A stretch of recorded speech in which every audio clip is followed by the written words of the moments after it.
What is up, geeks and geekettes? It's another edition of the Countdown City Geekcast. My name is Ted, aka Steady, and joining me on this Deadpool and Wolverine spoiler review episode is that guy, Tommy, Hello. and making his triumphant return It's been a while. to the Countdown City Geekcast, the man, the myth, the legend, JC. Oh shoot, I'm here the wrong night. I thought this was WrestleCast night. My bad, guys. No, just kidding. Have a good night, folks. We'll see you next week. See you tomorrow. All right, No. yeah. Actually, you know what? I think I just clicked on and just wondered what y'all were doing. I didn't know what we were talking about. So. Well, thank God we This saw the is- movie. Yeah. yeah. This is gonna be a wild night. I have no idea what is gonna be said tonight because there's just so many things to say about this movie. I was gonna say, to be fair, we didn't even know what was in the damn movie until it started. And just warning, yes, not just what could be said about the movie, but language-wise. I don't know how crazy it's going to get. The movie really just pushed the R rating, and this might get a little R-rated, so who knows? If we got to earned quote the that movie thing. word for word, we have to kind of throw a few F-bombs out there. It's just going to happen. So, Just a yeah. couple. Mhm. Just a couple. Yeah. A little bit. We also are going to briefly touch on a few events that you might have heard about from this past weekend. So do join us in the chat. Let us know what you thought about Deadpool and Wolverine when that topic comes up. The first thing I want to do real quick is I want to talk to Tommy.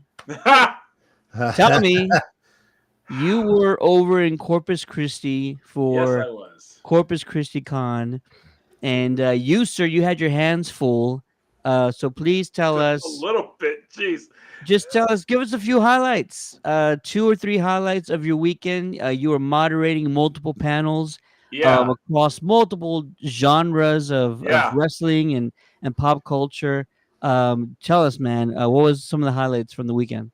Some highlights. Lou Ferrigno was probably one of the more inspirational guys of the whole weekend. Quick side note on that, I got to get him a birthday shout out to my brother, who's a gigantic Lou Ferrigno and Hulk fan. It has been ever since he was a kid. And his birthday was Saturday, but he couldn't make it to Corpus. So all the panels, everyone said that they were happy, so I'm happy. But easily the funniest, hands down, surprisingly, wasn't McFoley and Lita. It was actually Suzanne Blakesley and Darren Norris from Fairly Odd Parents, because they just riffed on each other the entire time mostly. And even one of the songs from Fairly Odd Parents, the whole crowd sang it. And if that wasn't one of the coolest moments I've ever heard, I just don't know what was. So big shout out to them. It was a great weekend. Hope to do it again next year, because it was a lot of fun. I just was so tired when I got back home. Dude, I was awake the whole drive home, but when I parked and got in the house, I was like, oh my god.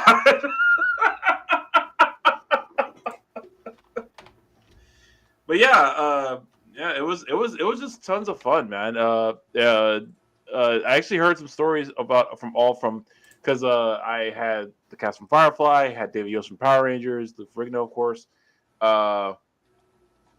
Fairly Odd Parents, like I said, and I got to sit in on a couple. Joey Fatone's was really cool.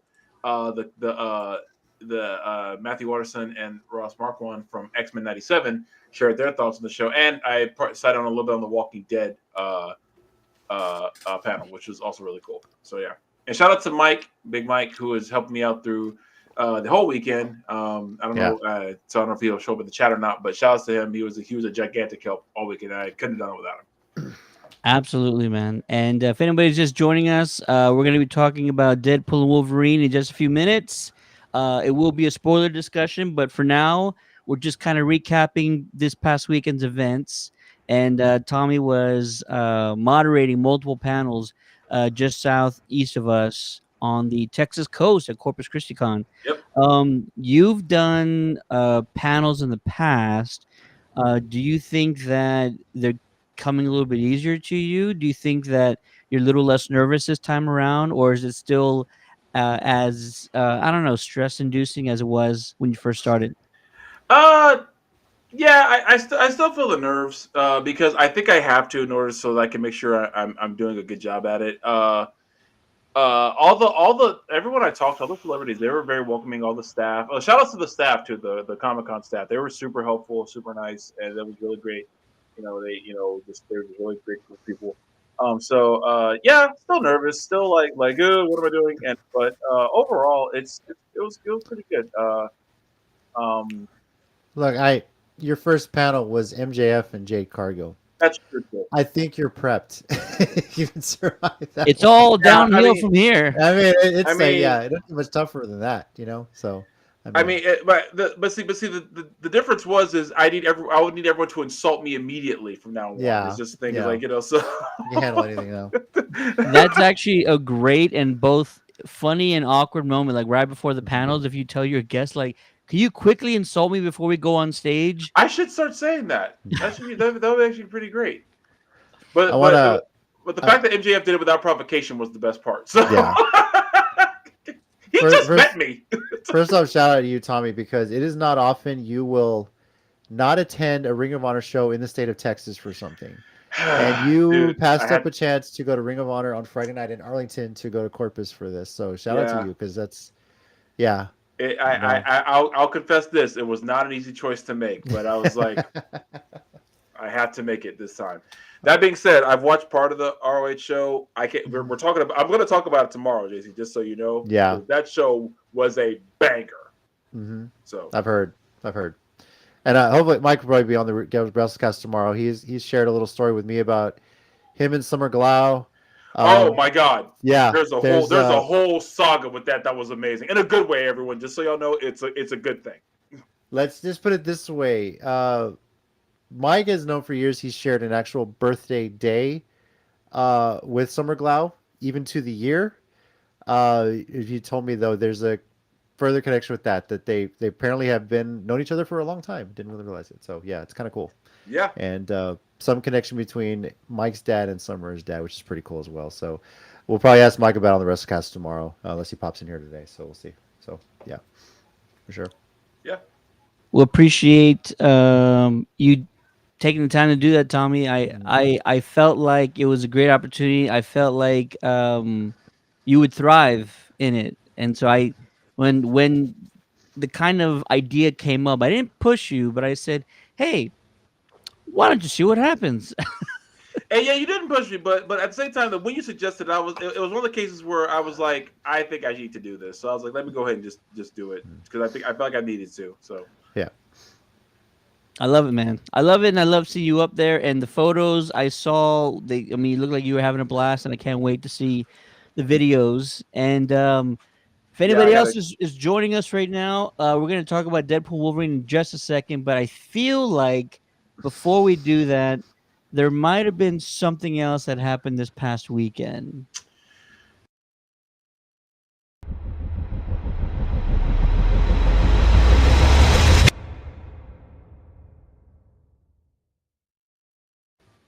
The countdown. Still not ringing a bell. I don't know. Yeah. Not ringing a bell, huh? yeah, I don't know what you're talking about, honestly. The Countdown City Geeks. We're covering San Diego Comic-Con, and Amazing. just real quick, I've been to San Diego before. I took a break when my daughter was born for good reasons, and then when COVID hit, it was speaking of my daughter, and then when COVID hit, it was hard to get back in, just because it kept honoring the prior year's tickets that they kept postponing. So it was nearly impossible to get in for the next show.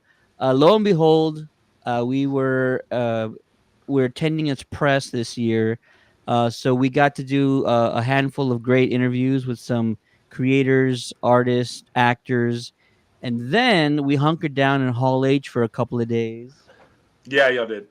And we were witnessing some of the best San Diego moments of all time, and I'm not exaggerating that at all.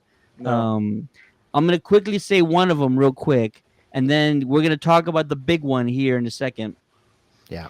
The one that you guys may or may not have seen, I did post a video of it.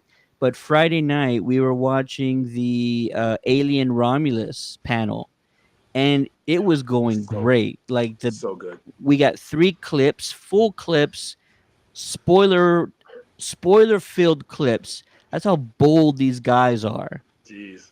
These guys are just showing us like death scenes of main characters, and they're like, we don't care because you're not ready for what's about to happen. So 3/4 of the way through the panel, lights shut off, alarms are blaring, Oh no. red lights flashing.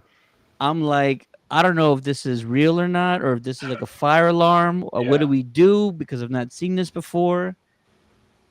This big screen pops up, and you have face huggers crawling at the screen. And then face huggers are now crawling all over the floor around us. There are face huggers like skirmishing across the floor in front of us, to the sides of us. There's people screaming with face huggers on their face. And then there's a dude on the stage spewing foam. I'm not exaggerating any of this, by the way, folks. He's spewing foam. He kind of falls backwards on the panel table, and an alien explodes from his chest. And then the lights go out again. That all happened in like 30 seconds, and it was glorious. And I was slightly afraid of what, because I'd never been in that situation before. I didn't know how I was going to react. And I'm borderline, like, I falling into my childhood, and it felt yeah. uncomfortable. Well, see, look, I here this would have been me. The rational part of my brain would have figured this is part of the show, but the rational part of my brain would have been deactivated in that moment because I would have seen facehuggers on the floor, and I'd have been like, "Oh hell no! I've seen this movie. I don't know how many other black guys are in here, but this one's living through it." So I'd have left. I'd have pulled a Jey Uso so fast, yeet, and left. It was glorious, and I did tease that we were going to do a San Diego Comic-Con exclusive giveaway. Okay, Okay. so if you're watching right now, this is the announcement, and tomorrow we're going to post exactly the contest and everything, so don't move. I swear to God, if he captured one of those face huggers, I swear to God. I almost bet money that he did. Yeah. Ladies and gentlemen, the Countdown City Geeks are proud to hold an exclusive giveaway contest of an alien Romulus I, face Yep. hugger. yo, you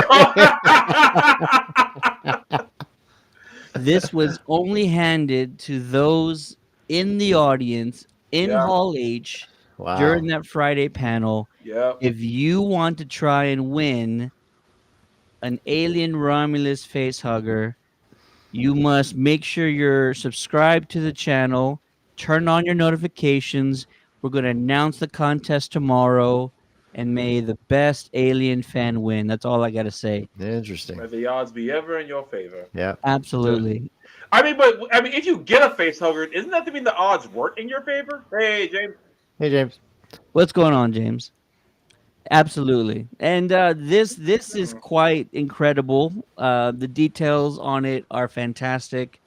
Um, the everything, there's like a wire in everything, so it's, you can actually move it and it holds its place, its Nice. position. So it's absolutely fantastic. We're gonna post the contest tomorrow. Make sure that you are, again, subscribe to the Facebook page, subscribe to the YouTube channel if you're watching us on YouTube. Turn on your notifications, because we're gonna announce this contest tomorrow and tell you Yeah. exactly what you got to do.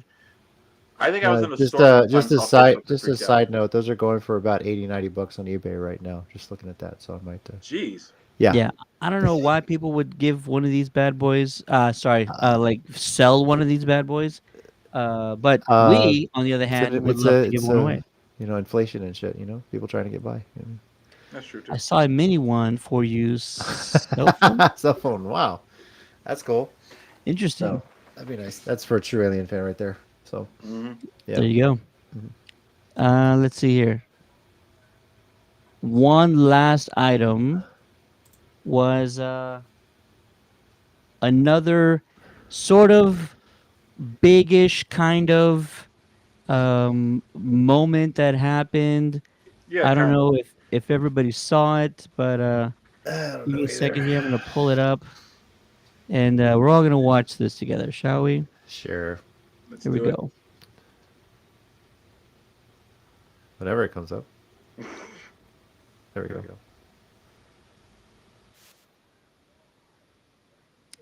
And I'm assuming there's no sound because oh, there it is. The one person who could play Victor Von Doom.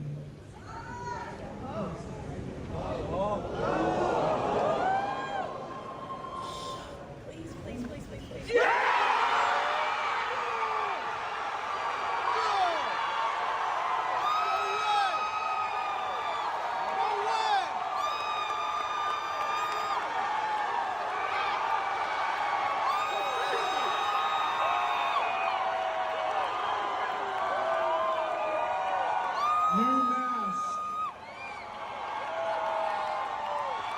Same task. What did I tell you? I like playing complicated characters. That is the great Robert Downey Jr. Yeah. And what can we say about this that hasn't already been said? I know that it's controversial, so we'll get there in a second and talk about like the controversy of it all. But honestly, just kind of starting with the fact that like that is a monumental announcement and a serious bold choice to kind of bring back the guy that launched the entire MCU and turning him into your next big bad. That is a bold choice. I can't really compare it to anything else that's happened in cinema in a while. I feel like there's a lot of wrestling situations that you would probably bring up that You kind of know, fit this bill. stay tuned to the WrestleCast tomorrow. We're probably gonna have a segment. Yeah, we have some. One of those explain this in wrestling terms kind of thing. So we'll probably have one like that. But yeah, this look. I'm on the obviously part of the Geekcast. I'm one of the people that can kind of handle the Geekcast Facebook page. So whenever there's a comment on something, I'm getting alerts. And I'm just seeing alerts pop on my phone left and right, and it's been such a polarizing opinion on this. People are literally split 50-50 on what they feel about this. But that was probably it's been a while since San Diego's had a big surprise like that. Yeah. For sure. This was really, really huge. Not what I was expecting from when they cast Doom, though. Yeah, for sure. So, I'm cool with it. I think it's gonna be awesome. I mean, Robert Downey Jr. He's an actor, so yes, he's can be a different character. And I'm done saying someone can't play a character after I said Chris Evans, who amazingly ties into the conversation of Deadpool and Wolverine, couldn't play Captain America. I said that when they cast him. I said there's no way he can play Captain America. I have never been so 100% wrong in my life, except for whenever I took that one Spanish class at UTSA. Dude, nightmare. Anyway, and so I'm not saying he can't do anything because he's a great he is one of the greatest actors of our time. That's just undeniable. So yes, he can play Doctor Doom. And for people who don't like it, guys, it won't be Tony Stark became Doctor Doom, which by the way has happened. So that's not like that's never happened before. And in certain universes, that's still happening. In certain timelines, it's still happening. So it's not like that's impossible. But also, it's a role.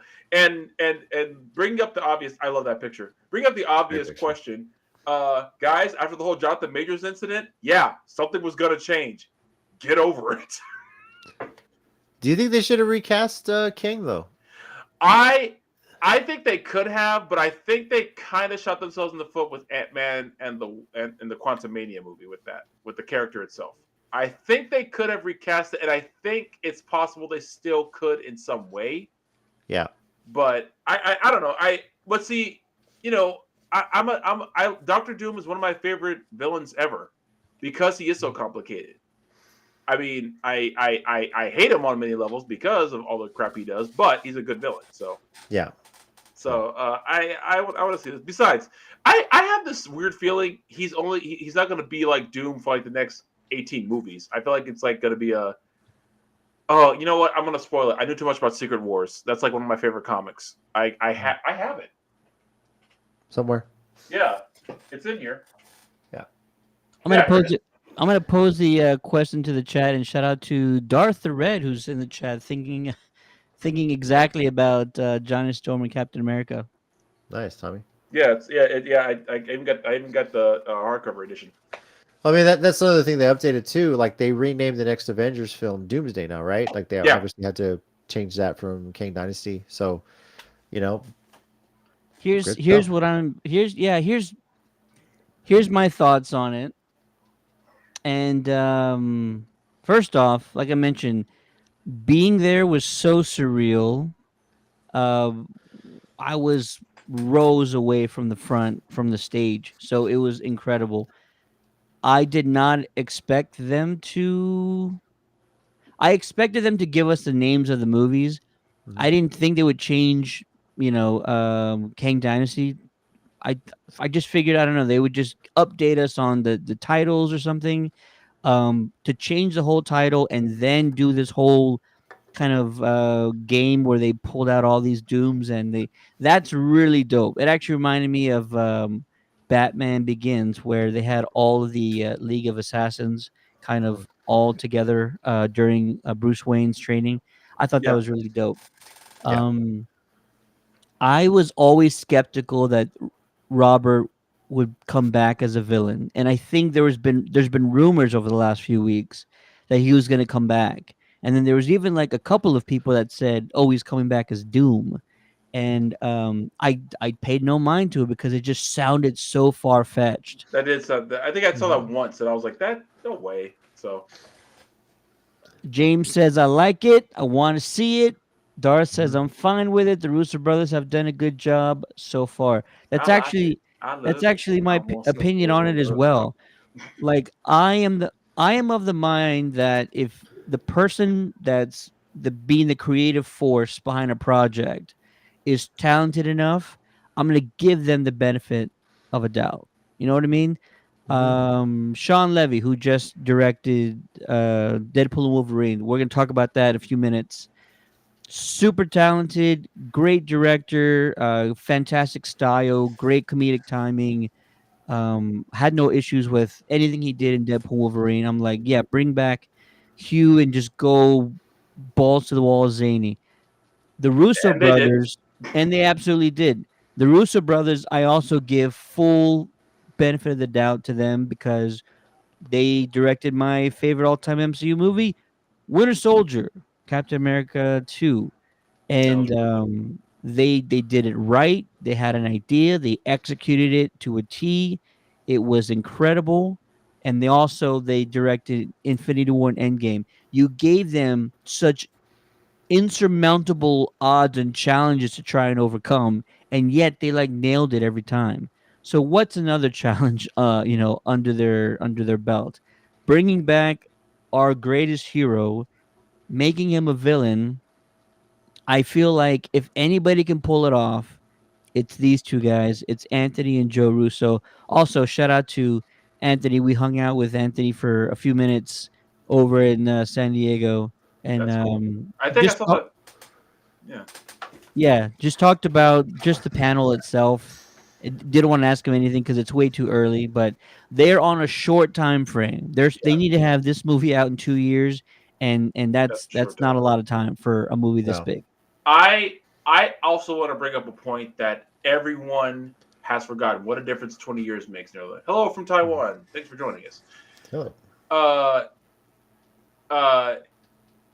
everyone did not think Robert Downey Jr. could pull off Tony Stark. And I don't know if I remember this. When he was first announced, the level of crap he got and Marvel got for that casting was insane. No one thought he'd pull it off. I was one of the few people who thought this was a good idea, and no one thought he could do it. I don't know if y'all remember that, but it was all over the internet. Everyone said, "Oh, this is a terrible idea. This whole franchise is dead before it even gets off the ground good." Everyone thought he couldn't pull it off. So now, here we are again, nearly 20 years later. I'll take you back further. Nobody thought that Heath Ledger could do the Joker.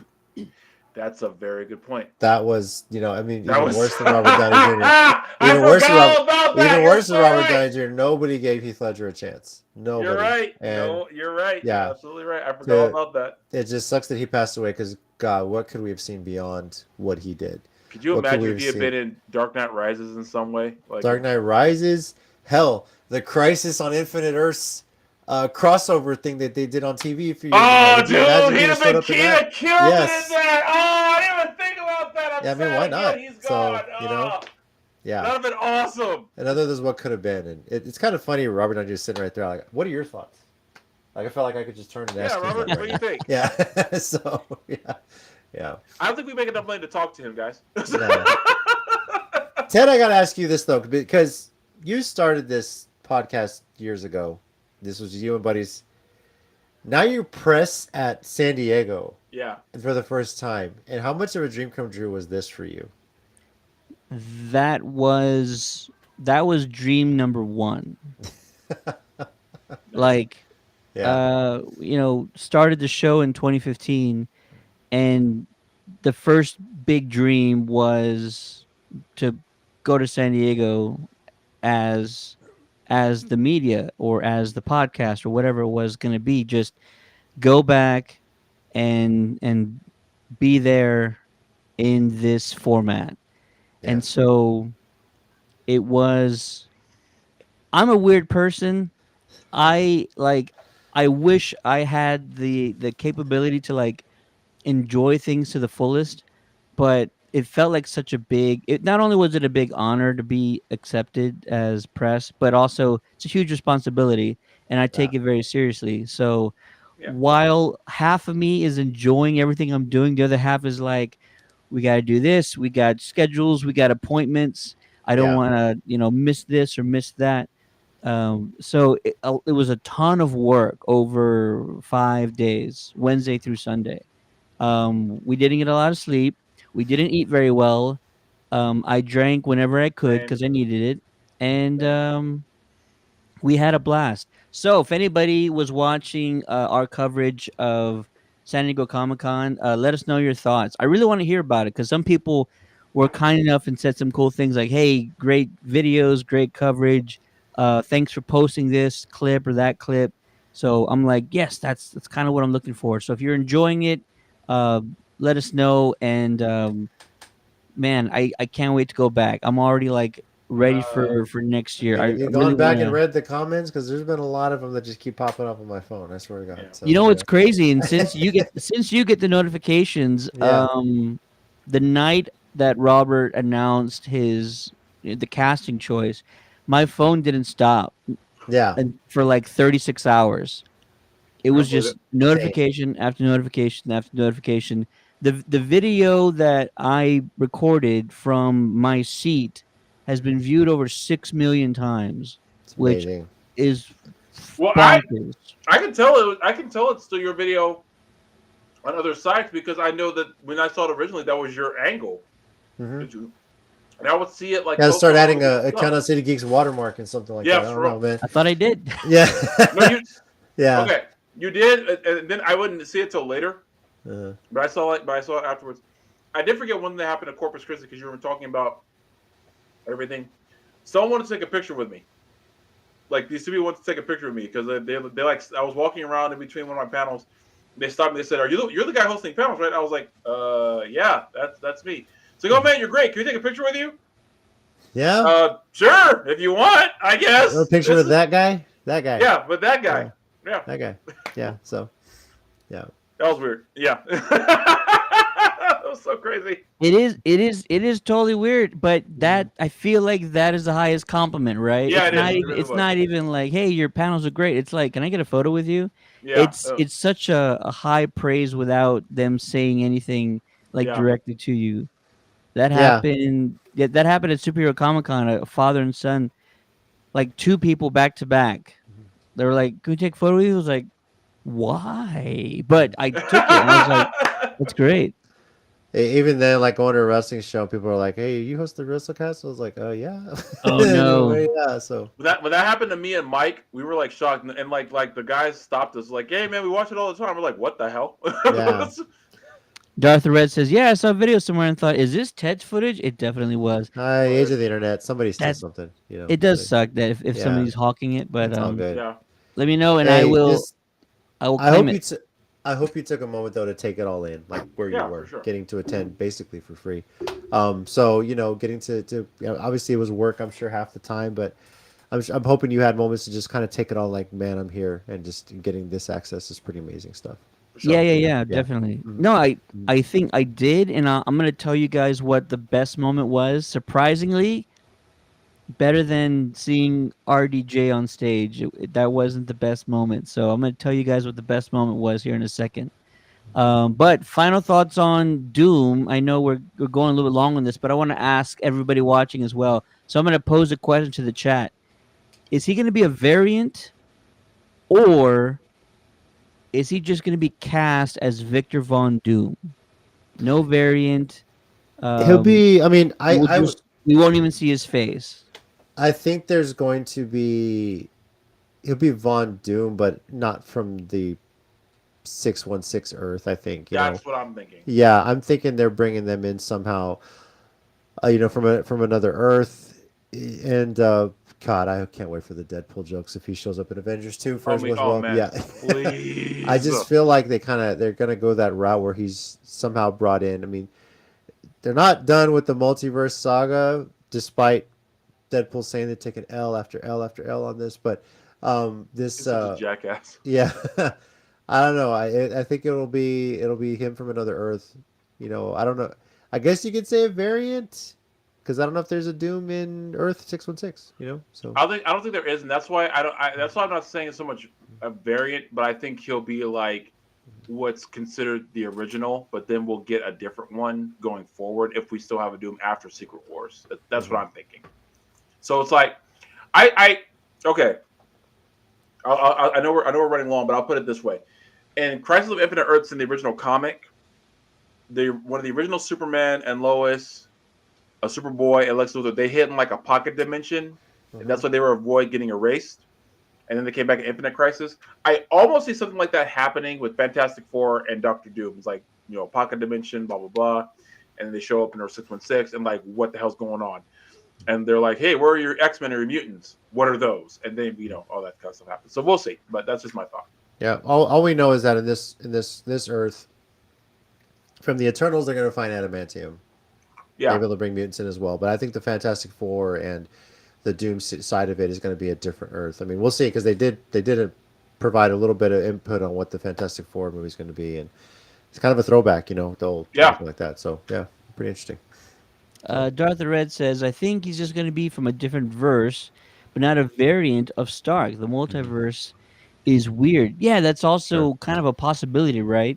He can look exactly like Tony if we ever see his face, and yet maybe not necessarily a variant. I hope totally get that. I hope someone calls him Tony and says Stark. That jackass. I am not him. So I gotta be think Yeah. I think that there will be a part of this plot where you need to have. I think he will be some form of a variant, not necessarily Tony Stark gone bad, but a Victor Von Doom variant of Tony Stark, because you have to have a moment where somebody sees him and their jaw's gonna hit the floor. yeah. My money's on Peter Parker. You take Tom Holland's Peter Parker, and you show him who the bad guy is, and he sees his face, and like his whole world's gonna come crashing down. Like, what do you mean? But that would You're the require bad Doom guy. that would require Doom to not have a scarred face, which I don't think they'll do. Hmm. That's just That would require who? Tony? I mean, yeah, Robert Downey. Yeah. Because like Doom had the Doom's face is all scarred from the mask, so that's why I'm figuring that's. I'm sure they'll build that in on some. Yeah. Yeah, they have to. So I think so. I think so. I just think that it's one thing to bring Robert to play a role that's complex and complicated and big and grandiose, but I think you also need him because you are setting up a big either twist towards the end or a big confrontation with somebody who it means a lot to, like Pepper Potts, Peter Parker, one of those guys. like seeing RDJ as a villain would mean more to those guys than anybody else. Can't Well, do it to Steve Rogers anymore because we don't have any more Steve Rogers. well, we do know one thing. He won't be the worst Doom ever. That will be whoever played him in Fan Four Stick. And that's only because that movie is the worst piece of trash in all of comic movie history. And if y'all think I'm wrong, fight me. But when I say comic movie history, the worst ever adaptation of anything is still a tie between Dragon Ball Evolution and Gem and the Holograms. There is no debate on this. There you go. This they could also use the plotline of him switching bodies with a variant strike, which is one of the plotlines I believe from Infamous Iron Man, if I'm not Infamous mistaken. Iron Man, Axis kind of toyed with that idea, and actually post Secret Wars had something kind of similar. So, I gotcha. Well, cool. So God, I am a nerd. Sorry. that's why you're here, Tommy. I Yeah. know, but geez, every now and then even I hear it's like, oh my God, even I can't believe I knew all that. That's why I brought you in. All right, so we want to hear you guys' thoughts. I mean, I know it's years away, and we're gonna get more info a little by little, and there's probably not even a story right now. There's probably just like an outline for the Russo brothers. So we'll talk about it as more stuff comes out. But that was definitely the biggest headline of the year, arguably, and not Yep. just San Diego Comic Con. Biggest headline of the year: Robert Downey Jr. is Doom. The video blew up everywhere. It blew up for us. Probably like 10 million views just across all of our social media platforms alone. So Mhm. thank you everybody for watching, reacting, sharing, commenting, and for those of you who didn't steal the video, thank you very much. Thank you. Are y'all ready to hear my favorite moment of San Diego Comic Con? Sure. So Keanu Reeves was in attendance, and Keanu, for anybody who is actually sharing our video of him walking out for his panel, and they're like, "What is he doing? Is it John Wick 5?" It's actually not. It's something actually cooler.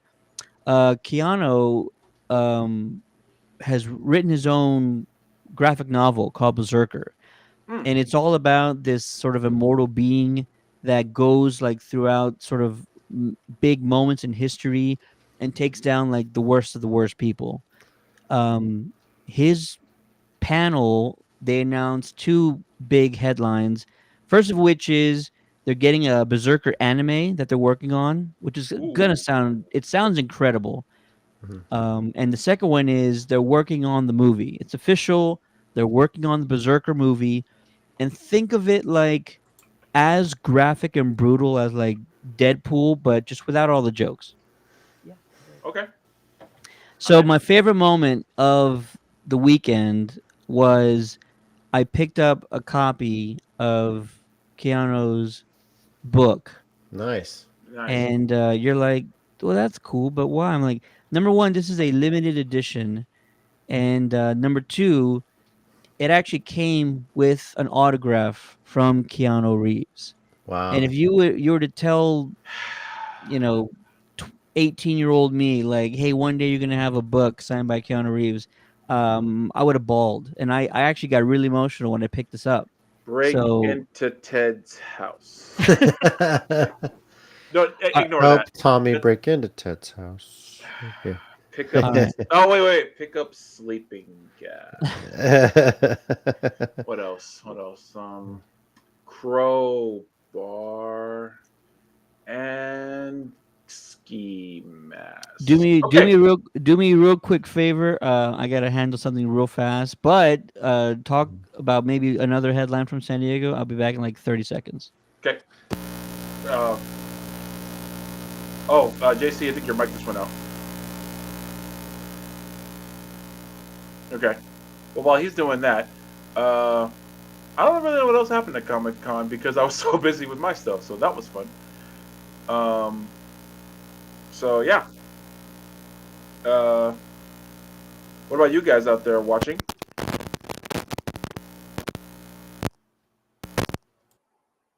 JC, can you hear me? Yeah, I can hear you. Can you hear me now? Oh, yeah, I can hear you now. Okay. Yeah. Sorry, I was fixing my microphone. That's okay. Uh, Um, what about you? What else do you see? I don't know if there's anything else that really just like dropped. I mean, the Marvel news was crazy, obviously. honestly, the more stuff we talk about, they kind of revealed with the Deadpool Wolverine panel as well. Yeah. With that. I know there was a Star. I don't know if it was a Star Wars panel, but I know that Mark Hamill made an appearance. He was voicing a character, but I didn't. I can't remember who it was for the life of me. I know AEW was there for a panel because Yes. Oh, that's another one. Adam Copeland made a surprise appearance with the Percy Jackson cast. oh yeah, They're making it ready for season 2. Of Percy Jackson, and good to see Adam Copeland kind of up and around, still on one leg right now, dealing with an injury. But yeah, so yeah. but yeah, Percy Jackson, which by the way is a fantastic adaptation of the first book. I really like the cast. I really like what Disney Plus has done with the series. My kids enjoy it too so much. It's actually got to the point where my son, apparently they're doing this with books now. They're remaking a lot of these old books as graphic novels and the entire story. So my son has read the first 3 Percy Jackson books in graphic novel form. So You know what they did that with recently that I haven't picked up yet is American Gods, yeah, really. and I love that book. Mhm. It's so good, and I keep meaning to pick it up because I see it a lot, but I haven't picked it up yet. Yeah. But they did So that with yeah, American Gods recently. Rick Gordon is working on getting all those updated. He's done 3. My son's read them. They're actually doing with the old Babysitters Club books, and my daughter's starting to get into those as well. So it's kind of this generation of kids now. Those old books, they're kind of getting some new life in the graphic novel form, and it's kind of cool. So, but yeah, my worst with Percy Jackson. I mean, I've read the whole story, the whole saga. I know what's going to happen, and now my son knows what's happening next, what's going on, and he's just like in shock. He can't wait to see it on the screen. So yeah, for sure, it's gonna be pretty You cool. mentioned Mark Hamill earlier. He was there because he's voicing the ship from SpongeBob SquarePants. Does that That's what sound it right? is. It's SpongeBob. Yeah, he's involved with the SpongeBob movie, the next one. So I yeah. had. That's my only regret from this past weekend. Well, SpongeBob. You don't think it's gonna happen, right? So I mean, yeah. No, I did. I Yeah. did. I actually told myself because SpongeBob was celebrating its like 20th anniversary, I think, this past weekend. Yeah. And so I'm like, you know what? I should go to that panel. And I kind of just started walking around the expo floor and I got lazy. 25 years of SpongeBob. I kind of just got lazy. God, I didn't sorry. want to walk all the way back Oh. to the Hall H. And then I find out Mark Hamill came out on stage. I'm like, that's the last time I don't listen to my gut. I should always listen to my intuition. So yeah, Mark SpongeBob started Hamill. when I was 11. Mm-hmm. And shout Crazy. out to Nathan Hamill, Mark's son, who is an artist, and I actually got a chance to talk with him for a little bit, and he signed a coloring book for my daughter. So That's Nice. cool. the Hamills are just a bunch of incredible people, is what Yeah. pretty much I'm just trying to say. Sorry, I'm having an existential crisis that SpongeBob started when I was 11. All right, we need to get to the topic of the evening, Yeah. Yes. and finally. if anybody wants to chime in, please do. The first thing we're going to start off with is basically the incredible news that we all anticipated and expected. Deadpool Wolverine hauled in 438 million worldwide at the box office, and that is the largest R-rated opening ever. They had the 6th best domestic opening ever, and I was trying to figure out in my head who are the 5 ahead of them. I'm pretty sure it's Endgame, Infinity Titanic's got to be War, one. Oh, the No Way MCU. Home, Oh, okay. and Avatar. Maybe both Endgame. Avatars, or it's probably Avatar in episode 7. Those are probably the only ones Yeah, ahead of episode it. 7 probably. Yeah. So congrats to Ryan, to director Sean Levy, to Hugh freaking Jackman, for having this massive opening, and it's on its fast track way to $1 billion, probably within a week, if I'm not Yeah, mistaken. I mean, is because what they're I anticipating. checked just now. They're at 496 right now as of tonight. Yeah, So Wow. That's domestically or worldwide? that's worldwide. that's worldwide. okay. Yeah. Hold on. Yeah, that's worldwide. Also, Domestically, they're at 235, Yeah. but that's still amazing. and before we get into the story, and again, it's going to be spoiler filled. So if you haven't seen the movie and if you don't care to hear spoilers, you absolutely stay here. but we will start spoiling the movie pretty soon. I hope everybody got a chance to see the drone display for Deadpool and Wolverine that they aired. I believe it was Yeah, Thursday at San Diego Comic Con. because one of you shared on the page. Yeah, I watched. It's Yeah. crazy. Yeah, so It was massive, and we were like, "What's going on?" And then shout out to the random stranger. Me and David walked out of a bar that was themed as Borderlands, and we were looking. This girl was looking up, and we were like, "Are you okay?" She's like, "I don't know, but they said Deadpool Wolverine. You have to look up at 9:40." And I looked at my clock. I'm like, "It's 9:39. What's going on at 9:40?" And then fireworks, drones. It was so elaborate, so intricate. They had like the drones had them moving like it was animated. It was Mhm. just mind-boggling. And then the two coolest shots were obviously the Fantastic Four symbol with like the flares shooting out from below them. That was an incredible sight to behold. And then Galactus. They freaking showed us Galactus. So now we're all like, it's going down on Saturday and Hall Yep. H. So fantastic. All right. Let's talk Deadpool and Wolverine. Last time I will mention spoiler review, but we want to hear you guys' thoughts on it. What was your favorite part? And I'll also pose this question in the chat. Who was your favorite cameo? We're going to be spoiling all Oh. the cameos throughout this Okay. section. So to everybody who's That watching, was such a good one. That was such a good one. we'll get to it. Yeah. So. What's so up, Jason? what's up, Jason? It's not WrestleCast tonight, but yeah, you're welcome to. We're Deadpool Wolverine this time. So yeah. First off, shout out to my parents for watching the kids, giving us a date night so my wife and I could go see this movie.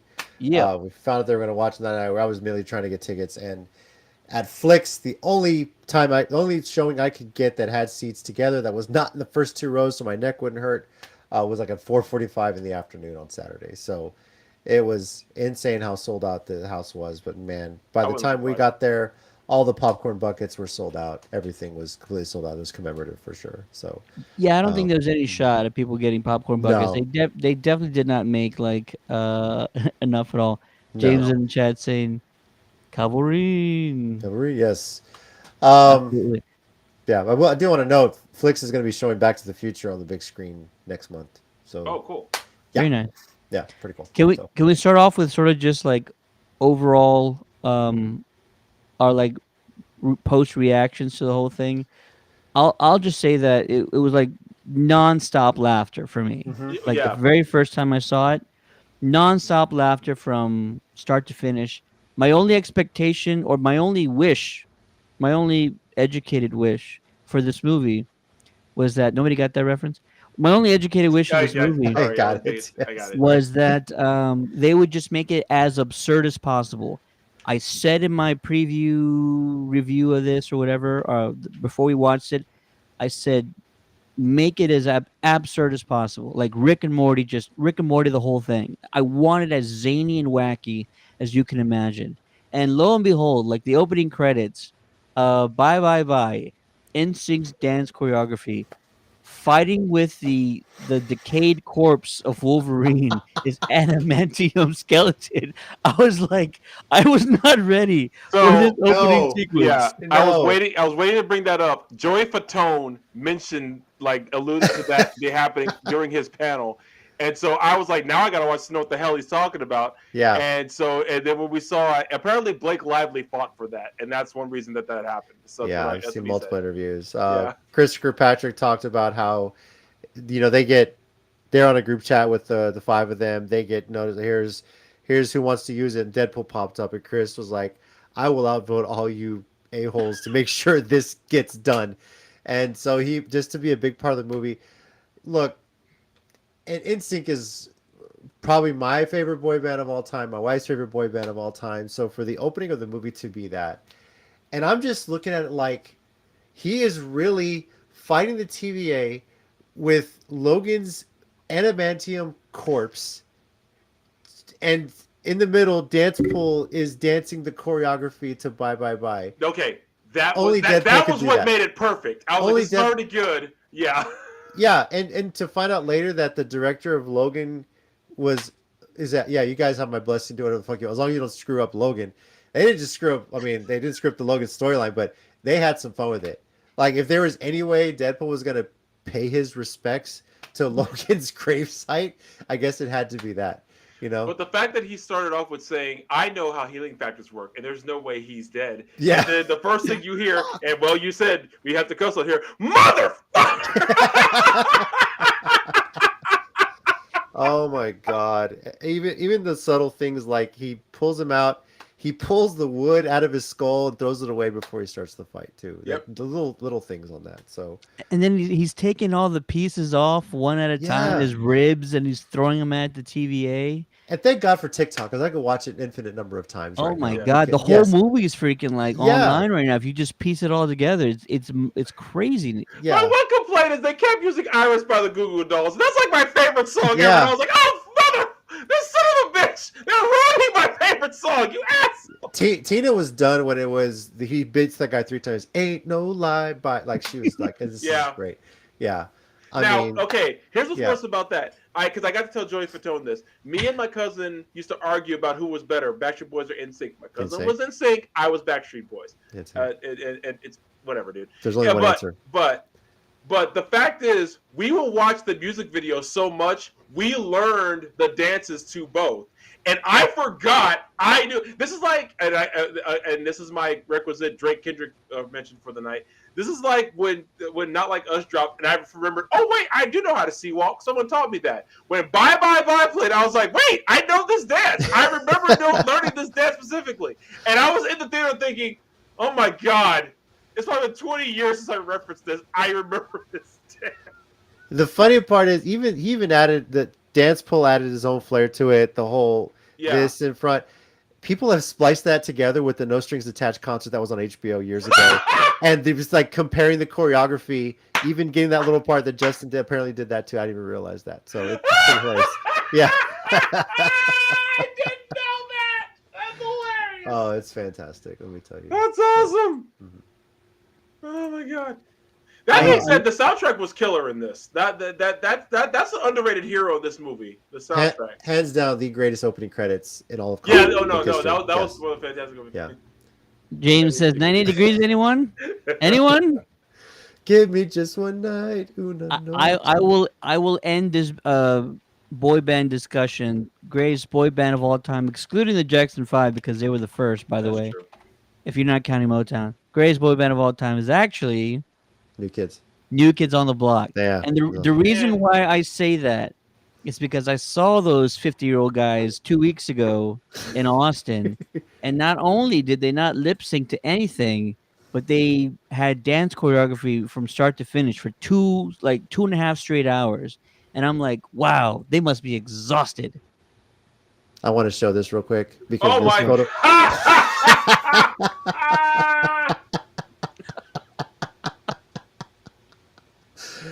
Oh, I died laughing. Yeah. Bro, Yeah. that's awesome. Yeah. So just want to share that. There you go. There you go, Ted. You're Yeah. good. You're good. Mhm. Yeah. So, back to the movie.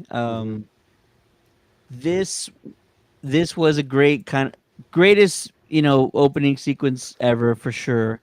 And then I'm kind of digging the plot. I mean, I feel like parts of this the plot doesn't hold to a lot of people. Like it's a little bit kind of maybe weak to some folks because it's kind of like he's falling into this sort of big plot line of like the universe ending or something like that. Yeah. And I know that some folks are like, it's a little bit weak, or maybe it doesn't hold a lot of water, but I'm kind of good with it. Like I feel like we should be good enough with the TVA, how the multiverse works, the antagonist. Like I'm good with any and all of it. And oh, by the way, after he messes with the decayed corpse of Wolverine, he goes on this montage of finding a better suitable Wolverine for his universe, and we get some of the best cameos. Well, maybe arguably the best cameo in the entire movie as one of the Wolverines. But I also love that we Wolverine. got like comic accurate Wolverine. That was hysterical. Oh, when I that was happened. dying. I was dying with that. We also got Age of Apocalypse Wolverine, which I nerded out for. I was like, yes, Yeah, thank you. I was waiting. I was hoping someday we'd see that. and even a quick appearance by the Hulk too. Isn't this where you fought the Hulk? You know. So, Yeah, that was good. Which is that Wolverine Yeah. Hulk comic or that? The claw reference was like Yeah. it's like an iconic. Yeah, which I love. But even bigger than this, it introduces the concept of anchor beams because we never got that in Loki. Which, by the way, if you haven't seen, you really and I told my wife honestly, we probably only have to watch season 1 of Loki to prep for this. Just to introduce the TVA, just to introduce the Void, all that stuff. So we watched season 1 of Loki together, and the anchor being concept. Okay. Like that's already started some questions like who's the anchor being of the sacred timeline? Who's the anchor being of this timeline? You know, how are we going to adjust to that? So that's kind of interesting thing. I wonder how that's going to play in the future. You know, I'm 50-50 on the fence that they're just not going to bring this up again because I feel like Probably it that makes too. things really complicated, and now people are going to start fishing and hunting for the anchor being of the sacred timeline. But Yeah. I also feel like this is where Secret Wars is going to play in, like legitimately, because so this will kind of spoil Secret Wars for anyone who's never read it. Secret Wars happened because Earth 616 and Earth 1610, which is the Ultimate Universe, basically crashed into each other. Them and a lot of other realities kind of splintered and were shattering and were converging, and everyone's trying to save everyone they can. But Doom and a few others went to the edge of the universe, found the Beyonders, essentially kicked their asses, and Doom took the Beyonders' power. And instead of everyone dying, he created Battle World, and that's how we got Secret Wars. That's how I'm kind of thinking all this will tie together. Is that even if we don't have a anchor being for each world, because I feel like the Marvel Cinematic Universe as it is like it's anchored. It doesn't have just one. It's like it's because it's sacred. It's sacred. Yeah. But I feel like what we're gonna get is like Disney. Essentially is like other variants, other timelines kind of starting to crash together, splinter, and then that'll give us Secret Wars. That'll give us Battle World. That'll lead to, because I know the original Secret Wars was just like, Spider-Man and a lot of others fighting on the world, but and the Secret Wars, the newest one, that's what it was. Doctor Doom essentially became a god, and the only people who could stop him were the ones who were on these special ships that were outside of the universe was collapsing. Yeah. Because when they showed up, one of the ones who showed up was Reed, and Doom when he saw Reed was back, essentially was like, ah! Kind of similar with this tone, right? So Yeah. You mentioned the cameos. Henry Cavill, even Deadpool saying, "We'll treat you a lot better than those fuckers down the street." Dude, the level of middle fingers they gave to Fox in this movie. Okay, not even just that. But in X-Men 97, X-Men 97 did the same thing. The middle fingers to Fox in the past year have just been amazing. What would you expect? Black leather? Yeah, they threw that. Dude, that was one of my favorite lines. And I love X-Men 97, but of all the lines they said, that one I was like, it's been 24 years, and they got their revenge. Not gonna lie, seeing Henry Cavill, and he did the whole Mission Impossible reload before he knocked the crap out of Deadpool. Yeah, it was like, okay, well, if once Hugh Jackman puts his 90 years in, then we can get to Henry Cavill doing Wolverine. I totally forgot that they called it reloading his fist. That's my favorite line ever. I'm glad you caught that because I caught that too. It's like, did he do that really? And the second time I watched, I'm like, yeah, he sure as hell did do that. The funny part is, ever since he's done that, that's like a trademark of his now. Even the show Krypton, rest in peace, Segel in season 2, the actor did a little arm reload as like a homage to his grandson. Because that's kind of how it's the little Henry Cavill nod as well. So that's so become like a trademark. Almost like any fight scene he's got to do it. And the fact that he pulled it out and he got his claws out that way, I was like, wow, that's awesome. It was so good. There's like 1,000 like jokes I want to like talk about and reference. So we're not gonna have enough time because I know everybody's wives gonna get mad at me. But I also want to call out the fact that before we do the Wolverine montage, Deadpool goes to Earth 616 to have an interview with Lucky to join the Avengers. Happy. Sorry, my bad. happy to join the Avengers, and it does not go well. But the funniest joke from that whole thing was masturbating. Yeah. And that's gonna be a thing from now on. If you Yeah. look at the poster that my they God. had when they broke the record for the biggest opening, it's Deadpool. It's a coloring book figure of Deadpool, and he has the Hulk hands on his hands. So I'm just like, oh, okay, Yeah. all right. You know what Shout out. scares me about that? You know what reference. scares me about that? I was like, I'm scared that somewhere that's a real thing, and that just terrifies me. That's Yeah. what terrifies me the most about that. Freaking A. Yeah. Gotta come from somewhere, right? So I know that's what I'm saying. Yeah. It's probably a real thing, and I'm terrified that's a real thing. The also like hilarious bit in this like first act is the Predator Taylor while Deadpool's getting suited up. Okay, that Just- got that. Okay, did anyone else have one where that went from funny to extremely uncomfortable in like 10 seconds? Like, Your Taylor's a that's funny. predator, but I like it. Yeah. Like, so, that's funny. Okay, that's excessive. This needs to stop now. it's just Deadpool. No, I seriously like I was like Yeah. if they know what they're doing, they're gonna actually do this inappropriate like multiple times, and they did it. I'm just like it's fantastic, Yeah. masterpiece right here. Just everything. They went It was so so uncomfortable. I was like, they went stop so it. all out with like all the jokes and the humor, which they should have. I mean, clearly it had to be rated R, or else it would have been not nearly as funny as it was. No. So No. yeah, it was an absolute must. Yeah. Good luck making this Once Upon a Deadpool like you did with Deadpool 2. It's just not gonna Oh my happen. God, there's No. no way. So- There's I no forgot way. that existed. Yeah. Yeah, you're right. So, let's see. Something else that stuck out to me. I thank God for TikTok because there's so many jokes that I missed because I was laughing so hard. I gotta go back and watch them because I know I missed. Yeah. I gotta go back and watch. I know I missed a lot. Did anybody think that it was going to be Johnny Storm when Chris Evans came out? Yes, honestly, I did. I was asking how he was dressed. I was like, no, I'm not falling for this. He's Johnny Storm. I was like, I'm not getting my hopes that he's Captain freaking America. He's Johnny Storm. And so I called it. I was like, there's no freaking way they'd have him be Captain America right now. Yeah. I loved it. That yeah. got one of the biggest cheers in our It did. theater It really did. when that Ours too. happened. That was fantastic. Just the whole 20th Century Fox logo stuck in the void as well. That- Like I said, middle fingers to Fox. That's what this whole movie was. It was a giant middle finger to Fox. Until the end. It was almost like a love letter though. It was Yeah. Yeah, that's It- true too. That's true too. Yeah. it's not it sucks, but Fox is in on the joke as well. You know what I mean? They're crying Yeah. with Yeah. all their billions that they made when they sold themselves to Disney.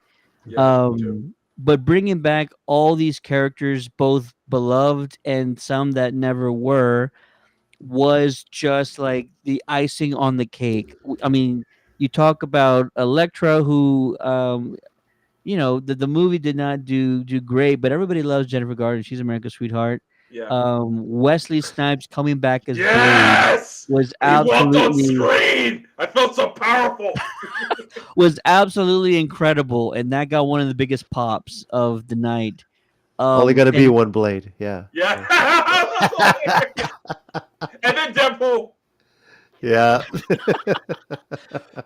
And then Channing Tatum, who I've Oh, always I wish felt Jericho like, was here. I Yeah. wish Jericho was here as well because I was also at San Diego when Channing came out and they announced him as Gambit, and it never came to fruition. But you saw how happy he was when that announcement was there, and he's standing on stage with Stan Lee, and he's already got the Gambit haircut style, and it's kind of like Ryan, because Ryan Reynolds, in a way, Deadpool almost didn't come to fruition, Mhm. and he had put so many years invested in so many years into trying to get the right Deadpool off the Or ground. Thomas because Jane wanted to be Jonah Hex. So Yeah. exactly. And I mentioned Jericho. Him and his wife actually took their son Remy to go see this film. Their oldest, who they basically named after this character. So I would love to know what their reaction was to see Channing Tatum come out, because he's been wanting that film for freaking years, ever since it was announced. But that was amazing. It was great that Ryan got this in there to give him a chance to play that character after the merger. They just shut that down.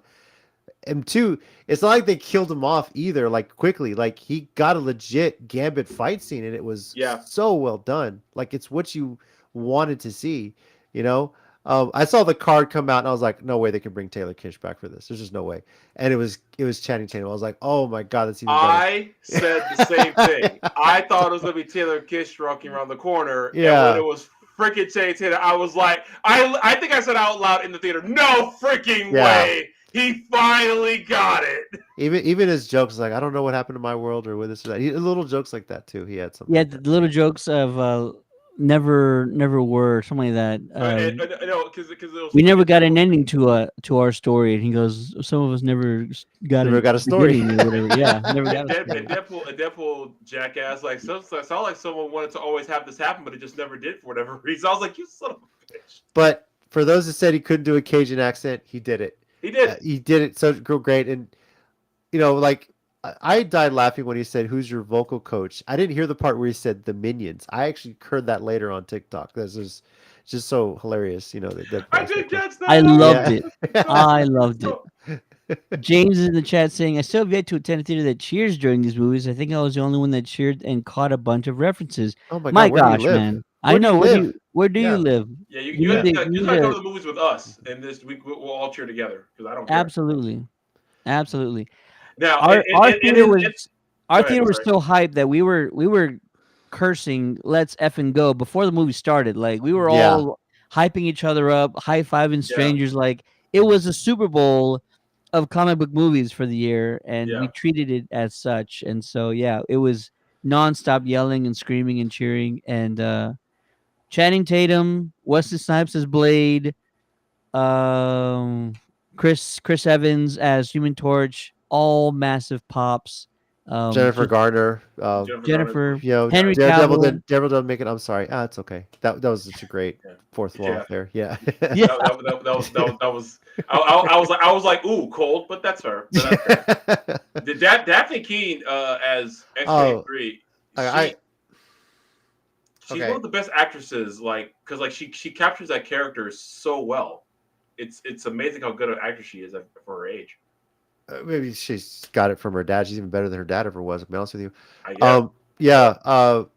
Loved her in Logan. That was her first film. Yeah. But sure. if you haven't seen the His Dark Materials series, she is Lyra to a T in every season. She's the Lyra I always thought Lyra could be. I mean, for those that don't know me, the His Dark Materials book series is my favorite book series of all time. It's an amazing trilogy. And the way she portrayed Lyra for all three seasons, loved it. HBO did such an amazing, HBO and BBC, I should mention, did such an amazing job putting that together. So I was so happy to see her on screen, and which, obviously was spoiled by the last trailer because they wanted her at the premiere, but still, even then, for her to have the same glasses she had in Logan, the same tenacity, and the fact that now she's still alive at the very end, and maybe that's something they expand on, is that Wolverine gets maybe not technically his biological daughter, but he gets to have that relationship, which is pretty cool. Okay, I want to ask this because technically, while we didn't see them at the end, we didn't confirm their deaths either, or did they? With Blade, Elektra, and Gambit, did they confirm their deaths? Because it's weird because I thought Alioth had decimated everybody in that spot. That's my point. Yeah. For Logan and Deadpool, because they had gotten out of there. For her to show up was surprising. And that's what I'm saying. It is the TVA. They can go back at any point in time and get people out. So they could have gone back, before Alioth destroyed everything, gone into the void, and pulled them out before Alioth got them. So that's very possible, Yeah. But, that makes sense because I think at the end of the movie, Deadpool was like, "Can you help?" Yeah. Some others out. So that's what I'm thinking. Maybe they can show up somewhere else later. And by the way, James, go to better theaters because apparently City Base sucks. So if they didn't cheer during Avengers, because if nobody cheered during Avengers in any of these theaters, those people didn't deserve to watch in the first place. Draft House or Flicks, man, that you always get some good cheers, some good sense of humor. So yeah. There you go. Shout out to Tyler Main, who's a friend of the show, and that was so cool to see him. That was so good. I was so happy to see him in that. I interviewed him 2 years ago, and we had talked about kind of this very thing happening. Was that if they call you and they say we need you for a thing, are you going to tell Kevin Feige yes? Are you interested? And he said he looked at the camera I was using and he said, Kevin, call me, and call him. They did, Yeah. and even though it was a short scene, I kind of expected People are waiting it. decades for this fight. Done. That was the dude. Some of the one-liners in this were just legendary. Yeah. They're so good. I Yeah. thought about Nice Pool's death just now. Say Oh, with me. You're how gonna about- live. I'm gonna live. You're gonna live. Holy fuck! Great job by Gordon Reynolds. That's how he's credited as well. So I mean, the one Gordon Reynolds? Are you serious? that's how he's credited in the credits is Gordon Reynolds. I didn't notice that. Yeah, Ryan has a twin. You guys didn't know that? So go check, go find the end credits. He's actually credited as Gordon Reynolds. Yeah, and the fact that the where's your mask? Come on, this face, and he's the one without a healing factor, which is awesome. So, yeah, Mary Poppins, Dog Pool, dog pool.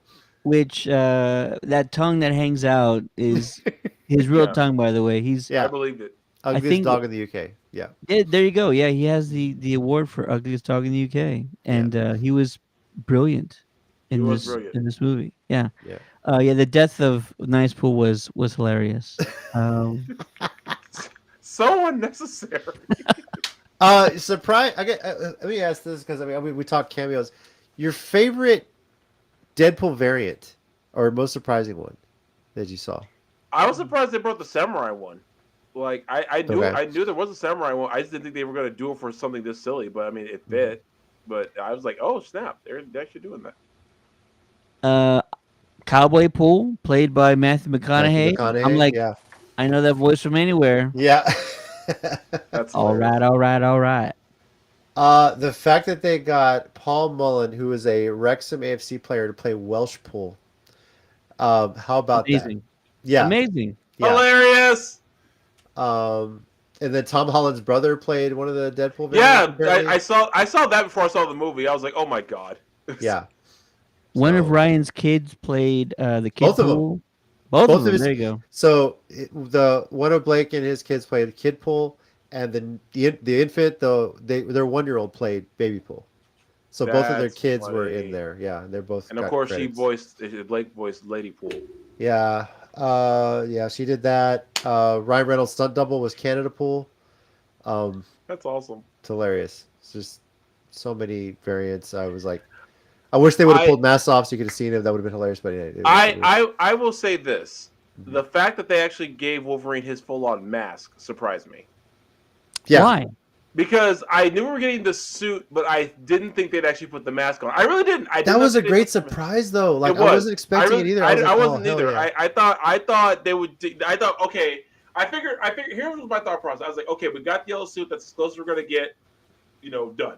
We got the mask. I was like, oh, we're all the way back, people. We are all the way fucking back. So. It was a great moment. I'm glad Yeah. they saved it because it was like, oh my god, here we go. Now we're cooking with grease. Like it was the best moment. They saved it. They knew exactly what they were doing. This was a movie made for fans It from was. start to finish, from the jokes to the references. Like it was no holds bar basically for the entire film, Yeah. and they did it beautifully. They wrote it perfectly. I can't think of anything that I would have changed. I have Maybe one thing I would have changed. oof, go for it. What's that? So the fight in the Honda Odyssey, which fucks hard, by the way, great. When they released the songs that were coming out in this film, The Greatest Showman. The Greatest Showman, and they just teased it. Nothing against John Travolta and Olivia Newton-John. I love Grease. It's one of my favorite movies of all time. But can we get that fight with The Greatest Showman instead playing in the background? You know what, Ted? I gotta agree with him on that one. Actually, that would have been so good. Can we just get, Ryan, Okay. Hugh, can you just give us footage, like do that scene, but just change the song? I just want to see what that would look like with The Greatest Showman. Do you Instead know? of You know why that's You're the One That worse I is Want. because that's like that's like in my top 5 of favorite soundtracks of all time. Yeah. And I could sing at least 4 of the songs like word for word, note for note, and not miss a beat because I love the freaking soundtrack so much. So now in my head, I'm rewatching that fight and I'm singing the song in my head now, and I'm thinking, damn, that would have been better actually. You know, and I love Grease too, great, but I love Grease. Yeah, I yeah, love Grease. just we got a little tease of it. The music choices other than that were great. The fact that them driving out to "I'm With You" by Avril Lavigne, a Canadian artist, by the way, hands down, really hilarious. But yeah, just so funny.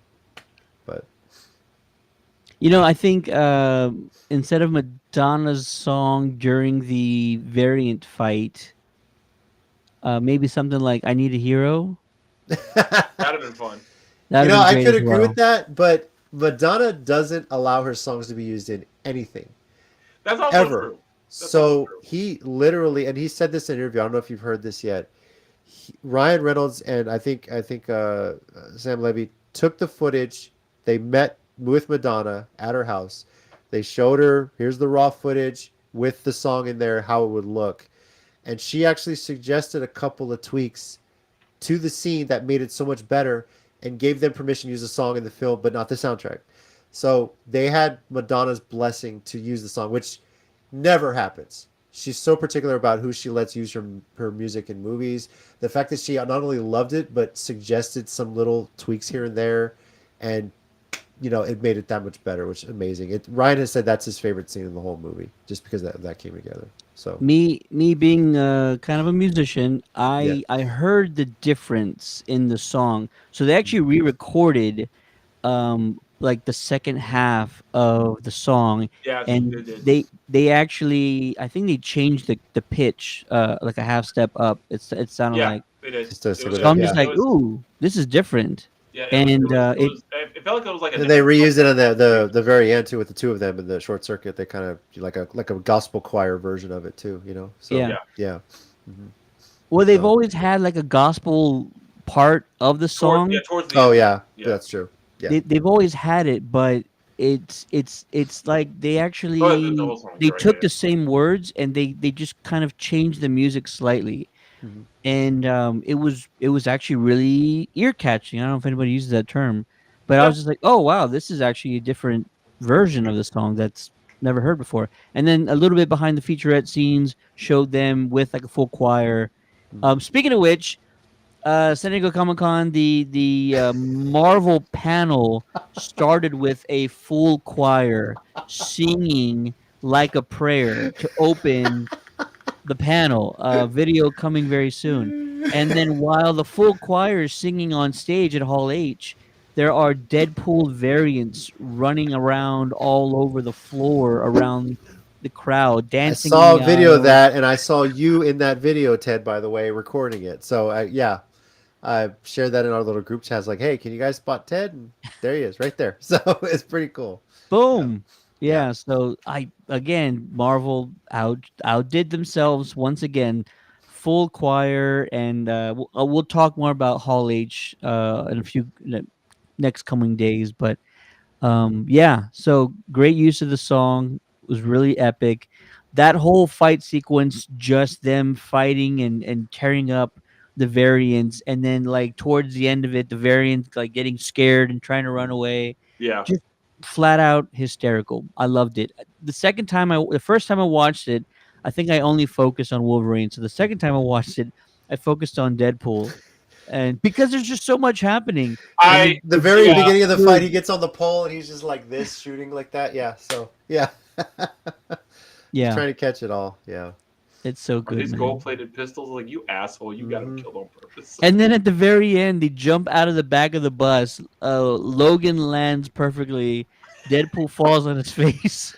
And in an Olympic year too, all they're gonna remember is the dismount. You messed that up. So yeah, for That's sure. true. He's not Yeah. wrong. Not a He gold medal wasn't- landing. For He sure. wasn't wrong. The Russian Man, judge will Dart take off 10 Bull's in the points. chat saying best movie. Absolutely. Yes. Yeah. Absolutely It really Best incredible. of the three for sure. So yeah, for sure. But and how amazing was it to find out that every Deadpool loves Peter? That was Every- one of the most ridiculous twists that 100% fit. It was like I was like watching like that is the stupidest thing I've ever seen that 100% works. I'm not even mad because that's amazing. So awesome. So What did y'all think about Cassandra Nova, played by Oh. Emma Corrin? Oh, she was like the perfect villain, I thought. yes, I thought well, Cassandra Nova's always been interesting to me in the comics too. So I was wanting to see how this was going to work, and I thought first of all, I thought she played the role flawlessly. As like she was just the right amount of evil, but you could clearly tell hurt and damaged.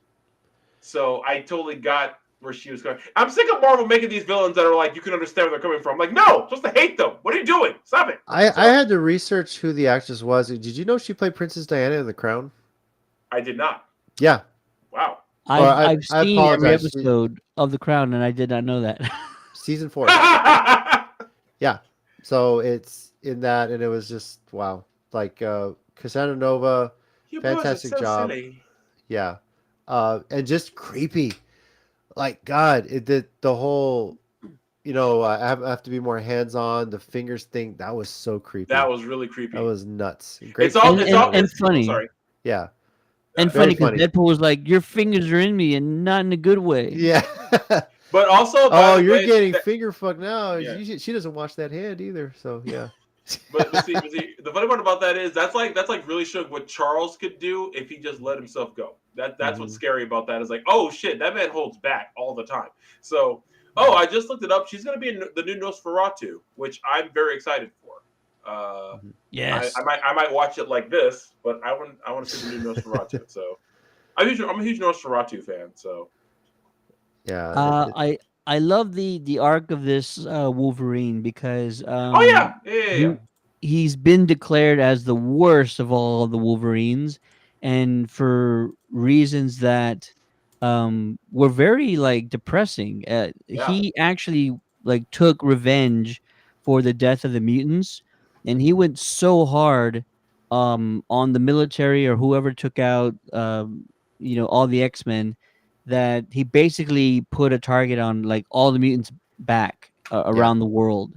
And so he kind of lived with that grief and lived with that guilt for the rest of his life. So I like the arc. I like the emotion that we're getting from Hugh Jackman. I like the lines he's delivering. I like how aggressive and how standoffish he is throughout the movie. It feels like this is the closest Wolverine to like any comic that we've seen. I really appreciated this kind of side and giving him sort of more to do, more emotional range because he really didn't have that much before. I mean, even with the whole love triangle with Jean, it never really felt like he had a shot to begin with. This was kind of I think you said as much. This is a new way to play the same character. Yeah. The multiverse opened that up. So, yeah, Disney brought him back. He's going to do this till he's 90. 90. Yeah, he's 90. Yeah, so it's... I love the stories about when he said, when I finally put the suit on, he said, how did I ever do this without wearing this? It's like, it's that iconic. But I don't know. I feel like the other movies, and that was kind of the downfall of not basing them more on the comics because there really was so much more he could have done character-wise and not just be like, after Jean all the time, which I'm not saying didn't happen in the comics. Of course it did. If you read one of those, you saw that.